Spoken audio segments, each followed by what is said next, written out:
Welcome back. You're watching NewsX. My name is Vineet Malhotra. Well, a long pending border security project is finally moving forward in Siliguri. Fencing work has started along the last remaining unfenced stretch of the India-Bangladesh border after land required for the project was transferred, ending years of delay. The focus is on the Phansidewa sector, a 27-kilometer gap in the strategic Siliguri Corridor, often seen as critical from a security perspective. Of the total 2,217-kilometer India-Bangladesh border in West Bengal, 2,190 kilometers have already been fenced. Visuals from the ground now show fencing work underway as authorities move to complete the last stretch. The development has also sparked political claims over land transfer and credit for the project. The big question: will completing this final 27-kilometer gap help strengthen border security and curb infiltration? That's exactly what we will discuss with our panelists as well. Mr. P.K. Mishra, former ADG, BSF, is with us on the program. Major General Rajan Kochar, senior defense expert, joins us on the show as well. Dr. Abhishek Pratap Singh, China affairs expert, is with us on the program as well. And last but by no means the least, Mr. P.K. Dubey, former IG of the BSF, is also with us on the program. General Kochar, I'll begin with you, sir. Well, this is a very important strategic fencing initiative that the government of India has undertaken. The border between India and Bangladesh, as you know, has been porous. The Siliguri Corridor is also something which finds a revitalized perspective from the government's point of view in terms of its crucial role in peacetime as well as wartime. What do you make of these initiatives that have been put forth by the government again? There's been an election in West Bengal as well that also has brought about a lot of momentum. But so far, have we been playing with fire by not keeping these security parameters in mind? Thank you, Vineet. I think it's a very, very important discussion today because the situation as far as Bangladesh border is concerned is not the same as it was a couple of years back. So I think that was the complacency, because if you have good relations with a particular country and you are not threatened on the borders, so you tend to relax a bit. So now I think this has to be done on war footing, as you rightly said, because 4,096 kilometers of border, 3,240 kilometers only fenced. So practically 857 kilometers of border is still very, very open. And out of that, 174 kilometers specific areas, we will continue to have gaps because that's a riverine, it's a marshy area, so very, very difficult to fence the border, because if you carry out a terrain analysis of this area, you will find this area is interspersed with a lot of rivers, marshy lands, and a dense population of villages on the border. There is a zero line also. There is a concept also that you cannot do fencing near the zero line, so you have to go back into your own special areas and do the fencing. Then there is a problem of a specific area which Bangladesh has been objective to for fencing. So now it has become very, very important because 5 states, this border is, common, like West Bengal is there, Assam is there, Meghalaya is there, Tripura is there, and Mizoram is there. The critical area that you just identified that, so that our BSF panelists can also shed light on that.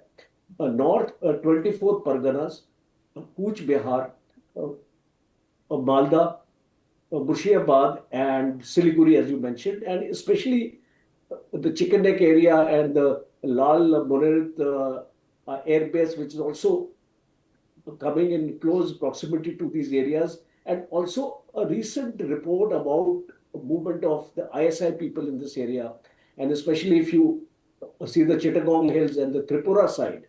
There earlier also there were terrorist camps, and when Sheikh Hasina was there, these were dismantled. So you can see the urgency now that five army ad hoc cantonments have been established here since last year. So I think now this West Bengal government is waking up. I think possibly uh, Mamata Banerjee had some political compulsion that she could not take, because this land which has to be acquired by the state government and then handed over to the center, this land had basic issues like ownership issues were there.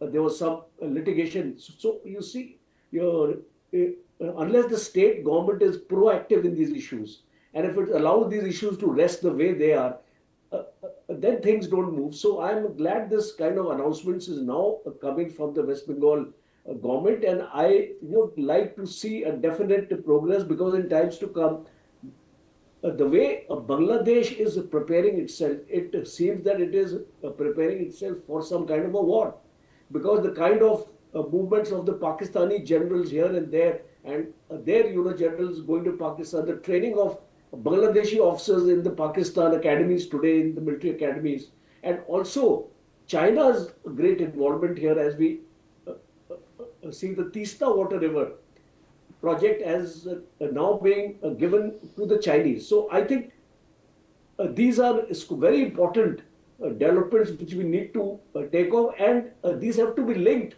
to the border, because the border prevents this sort of infiltration, and especially when we see this terrorist groups, also the immigration aspects also can be taken care of. So I think it's a very, very positive development, and I would like to see it getting more impetus. Fair enough, sir. It's a positive development, like you rightly said. Let me also, in fact, get a word in from Mr. P.K. Mishra. Mr. Mishra, it is a positive development, but do you think that, because of this open border, India has invited a lot of vulnerability in the past few years? Yes, I can well tell you that we received this 27 kilometers of land day before yesterday from Honorable Chief Minister, who handed over this officially to BSF. In fact, then I spoke to IGBSF North Bengal, and I spoke to the commandants at the border. This Phansidewa project, I can well tell you, I have seen there. This area, this 27 kilometers, there are so many, about 450 kilometers more we have to do the fencing, which Mamata Banerjee did not give the land. And I will tell you, there is no problem of local people to hand over the land to central government through state government. Like this 27 kilometers, the civilians, those who are the owner, they took no time. In 7 hours, they handed over the land. It was political, for which Mamata Banerjee was not handing over the land for making the fencing. Coming back to Chicken Neck area and the Siliguri, particularly the Phansidewa area, which is about 25 kilometers from Siliguri, I have seen this area just before 3 to 4 months, and there is a big gap. Everywhere we have the gap. As the Major General was telling, we have the gap in North 24 Parganas, in Murshidabad, in Nadia, the Malda, Kuch Bihar, everywhere.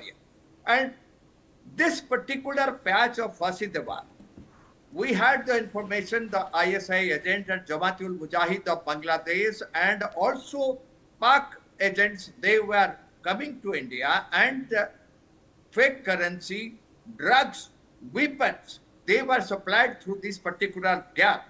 And a lot of cattle smuggling used to take place through this border also to Bangladesh. And now, of course, Bakrid is there, a lot of cattle will be going now. In fact, we are thankful to Mr. Subhendu Sarkar that, in fact, they handed over this land. And first time, the moment we received the land, I spoke to North Bengal, and they were ready to construct it. They have started it yesterday morning. The fencing work has started because we knew the land will come. And I will tell you how the fencing is going on. It is like what we have done in Pakistan border. It will be a smart fencing where the drones and satellites will be, and the radars will be fitted, and it will be smart fencing that will be coordinated. The communication will be there from the BOP, from the to the observation post, to the company commander, to the petrol parties, to the battalion commandant, and also We will have radars and other technical equipments, and we are having best part of it. We are going to make new BOPs in that area, and we are deploying drones. The BSF have already raised various drone battalion, and every BOP and every observation post will have a drone in that particular complex. So that what is happening opposite to this Phansidewa, we have the information that Pakistan, I will give you another information also. I'll be very frank in giving it. But I'm a person who is traveling to Dhaka and Chittagong every month. I stay in, I'll tell you, I'm not taking credit in that. I stay in five-star hotels intentionally. And I'll tell you, I have taken photographs of which the people who are there, who are there staying in those five-star hotels in Dhaka and Chittagong. They are all PLA officers, and they are all Pakistan ISA officers who are staying in Chittagong and Dhaka hotels. And this is what their informers and their agents used to come through this particular channel. And we are, first of all, we are going to block this one. And this is what is the, in fact, Mr. Subendu, he knew it, but particularly that we are, first project will be for Phansidewa. And we also were ready to take it over. So that is what we are going to all other areas also, not because of North 24 Parganas and Nadia and Murshidabad, Malda, everywhere things are pretty bad opposite side because it's a mini Pakistan.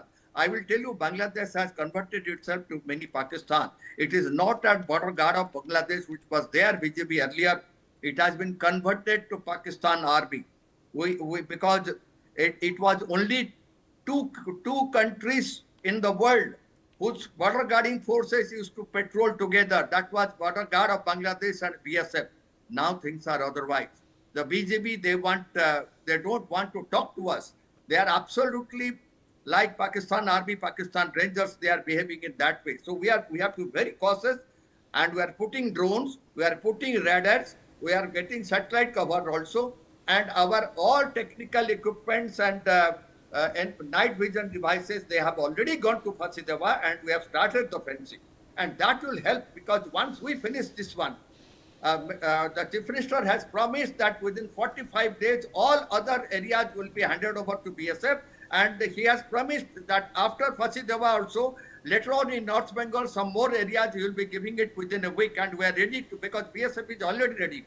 But you see, when we were there in Jammu, the Jammu border, the fencing was done by BSF. That was the time when I was there in Jammu, and that I did that fencing. So we are very, very fast, and I'm very sure the boys have already started it. They are expert in making the fencing.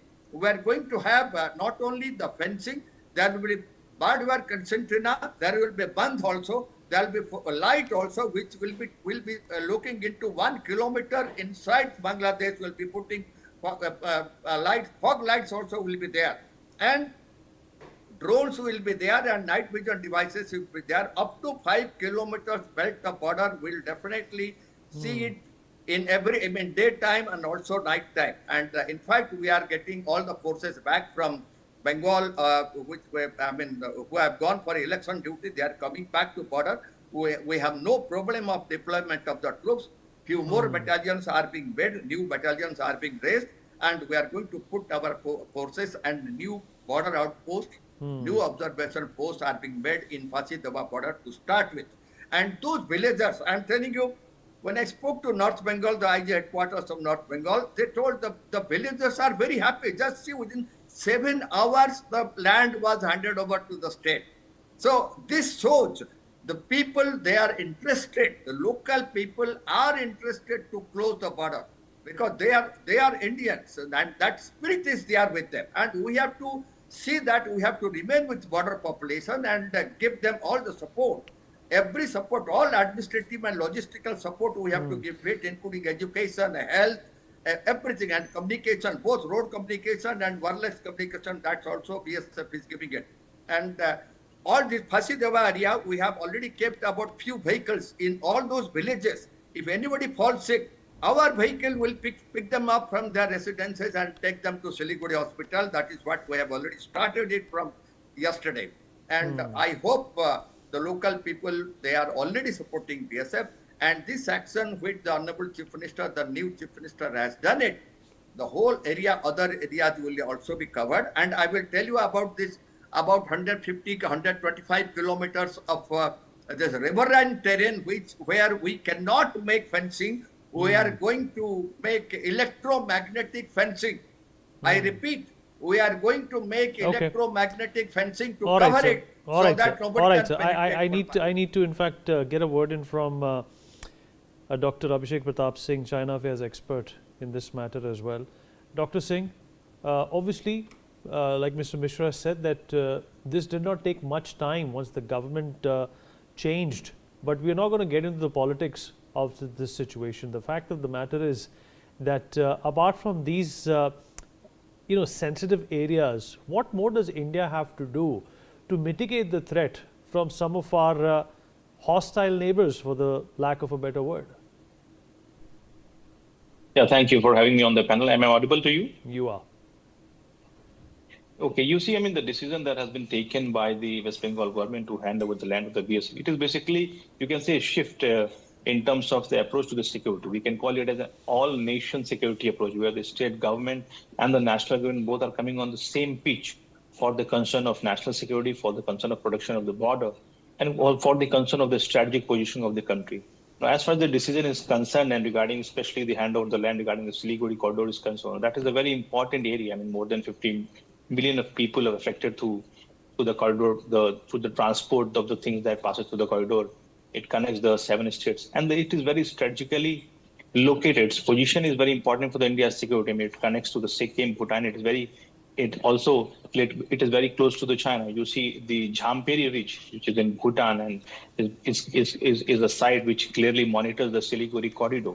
And China has been building a strong infrastructure connecting China to the Jhamperi Ridge. Recently, they have also come up with the new links connecting Amcho to the Jhamperi Ridge. So what I'm trying to say is that on the other side of the border, especially from the Chinese side towards the Bhutan, there has been a huge development of border infrastructure in terms of connectivity, in terms of military buildup, and in terms of preparedness. So, I mean, this for India, from the Indian point of view, this is important because this allows the government the flexibility in terms of not just pushing up the infrastructure, but also being ready up for any kind of casualty. The other important thing is that this will also provide a seamless connectivity which will have a dual use, not only for the civil public transport and logistics support, but this will also be helpful for the military support. There has already been declaration about the new railway underline that is going to be constructed to the Siliguri Corridor. And we've also seen the strategic location of the corridor, which has come up recently in the Bangladesh election, when Jamaat people have made some kind of statement regarding the flashpoint and disconnecting the Siliguri corridor.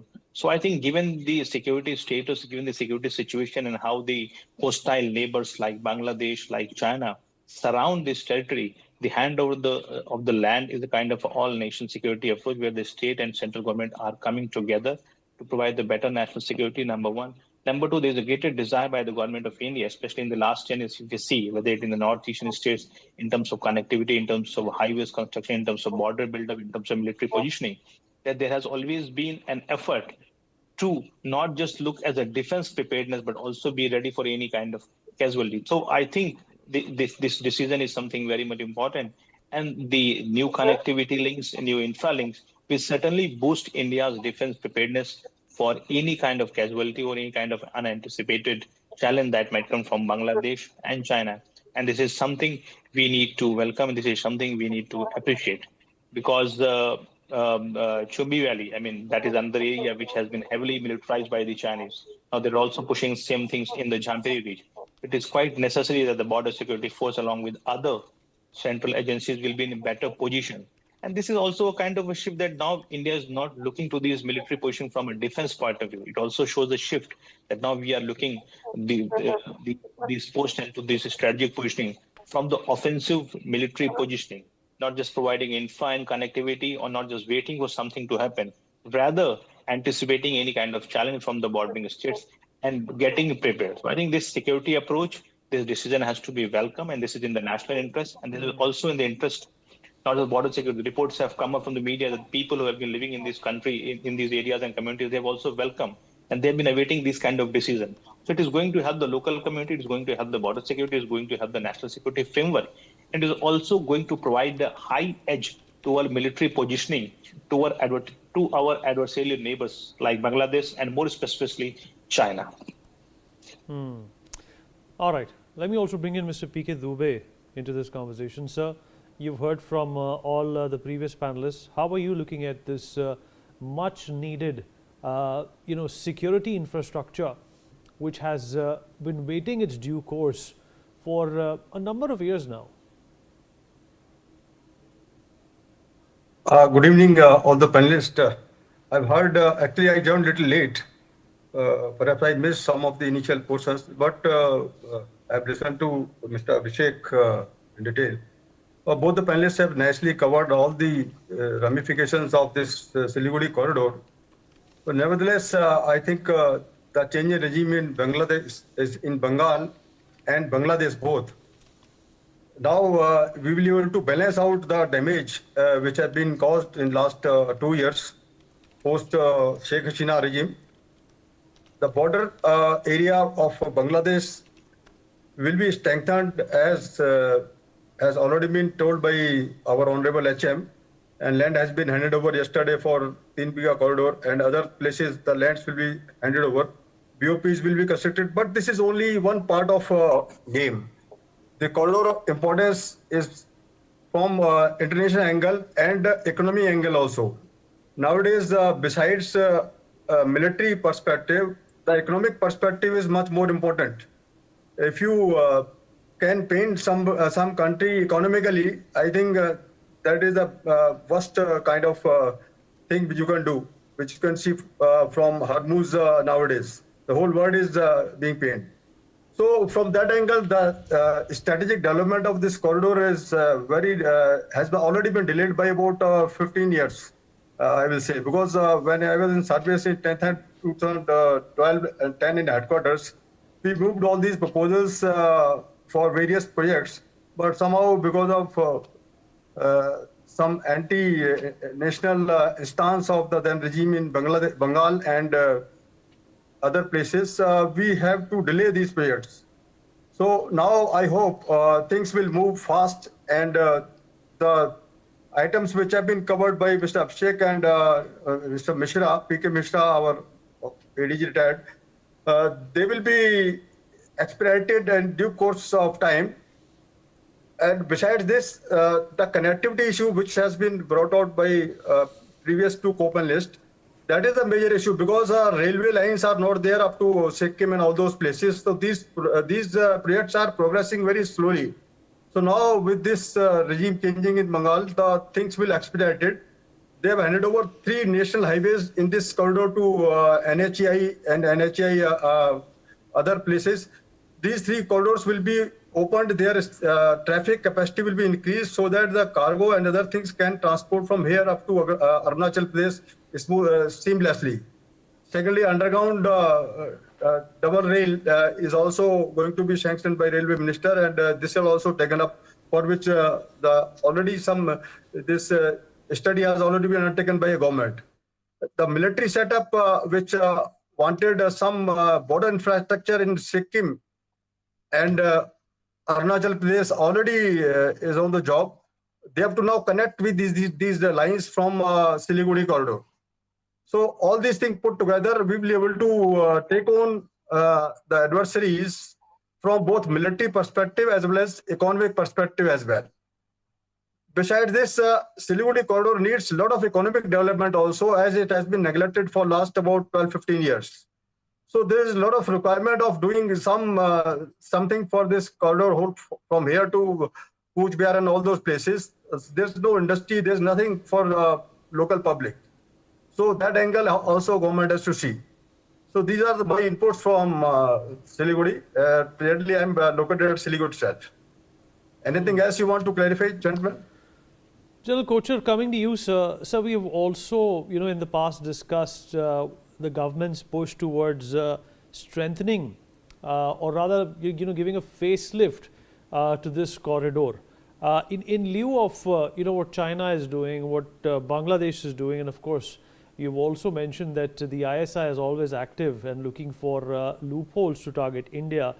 What more major changes do you think that the government needs to advocate and undertake at this point in time to make sure that we are not giving any ideas about vulnerability, sir? Vineet, I think they are. Firstly, it's a very good question because it relates to our management of our border security and especially in the vulnerable areas. The first aspect which I would like to highlight here is the ISR capabilities. The intelligence, surveillance and reconnaissance capability, which has been a weakness as far as the Indian Armed Forces is concerned. We had this weakness on the China border also, on the LAC also, and we are working overtime to actually overcome this weakness. And here the use of space and cyber must also come in, because it's not only management of the borders by the BSF, it is looking beyond the borders. And if we have to look beyond the borders, then that space technology in terms of defense satellites, NavIC we have. See, unfortunately, we are still grappling with those satellites in NavIC. So I think time has come now. The other day I was having a conversation with Chairman ISRO. So he was trying to assure me, sir, you don't worry, the next 2 years we'll have a similar kind of a system which Baidu 3, which China has, in which in Sindoor it was demonstrated, and which Iran is also using against the US. So I think that is one area we would like to get into, because we need a reaction time, because army forces cannot be deployed in the same strength all along the borders. So wherever the threat is emerging, those areas have to be identified, and through space technology, through cyber. Now, the next part is the cyber aspects. So whenever we have this capability, and we have this capability, let me tell you, Defense Cyber Agency is doing a good job, and a number of youngsters are being inducted here over a period of time. Academia also is getting involved. So I think space and cyber is the future. We need to invest more in this field. Second is the ISR capability, and third is pre-positioning of our forces in a manner that they will be able to react at any point of time in any given area, because this border is, I'm told that it is the fifth largest border in the world. So now you see the magnitude of the problem. See, this 25 kilometers of fencing here and there is not going to make much of a difference. Let me tell you, it has more of a political value than a military value. What is more important here is developing your intrinsic capabilities in terms of finding out what the enemy is doing within his country, and what are his intentions, and from where is he going to strike you. So, because I would like to relate this to what is happening in Bangladesh today. China is equipping Bangladesh with the most modern artillery, 155 RTMM ammunition guns, as well as rockets are being made available to them. Drones are being purchased from Turkey. Pakistan is put a foothold here. A number of military collaboration is happening with the Pakistan, including JF-17, JF-10C aircrafts, which are being manufactured in Pakistan, are going to be supplied to Bangladesh. So I'm not trying to be alarmist here, but I'm just trying to project a probability, because I will take you back to what General Munir, the Field Marshal, mentioned about 8 months, 9 months back. He said the next attack to India will be from the northeast. So that is the vulnerability we need to understand, and we have 5 states here. We should not only talk about West Bengal, though West Bengal has the largest boundary here, we must talk about Tripura also, because Tripura, if you recollect, in the Chittagong hill tracts, there were terrorist camps earlier, which were being facilitated by the BNP government. So a similar kind of pattern is emerging now. Meghalaya, 443 kilometers. Mizoram, where I was posted on this border area, there is a border outpost called Parva there, which is a tri-junction between Myanmar, Bangladesh and India, 318 kilometers, and Assam 263 kilometers. Large number of your immigrants have already infiltrated inside. So now it's a massive problem with government. Border management is a small 10% of the issue. The major issues are what I've highlighted here, and I'm sure government is aware. It's not the government is not aware. The government is aware, and a lot of things are happening which possibly we can't discuss on a TV channel. But a lot of things are happening, and I'm sure in the matter of about 2 to 3 years, we'll be better equipped to manage the things on this border. All right. Appreciate everyone joining us and filling in with their thoughts. We take a short break now.